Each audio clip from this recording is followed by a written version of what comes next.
Σας ευχαριστώ όλους που παραβρισκόμαστε πάλι σαν σωματείο ρακοσυλλεκτών. Εμείς είμαστε ευχαριστημένοι, δεν ξέρω εσείς.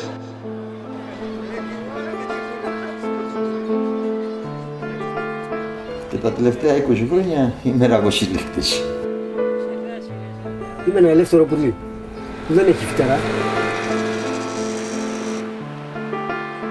Βρίσκουμε διάφορα πράγματα, από μια σημαντική τσίχλα μέχρι και μια μεγάλη αντίκα. Τι είμαστε εμείς, ανθρωποφάγοι?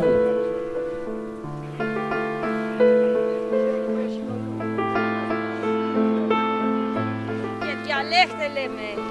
100 χρονών ρολόγια έχουμε. Οι άνθρωποι αυτοί θα μπορούσαν να ζήσουν σε ένα βαθιά ελεύθερο καθεστώς, όπως τους αρέσει να είναι ελεύθεροι. Πώς είναι ελεύθερος? Δεν είναι ελεύθερος.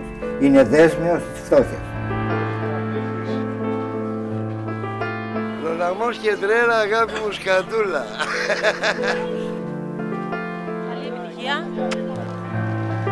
Η διεκδικήση είναι να καταλάβουμε το Σύνταγμα και να κάνουμε βραδιές ποιητικές απαγγελίας.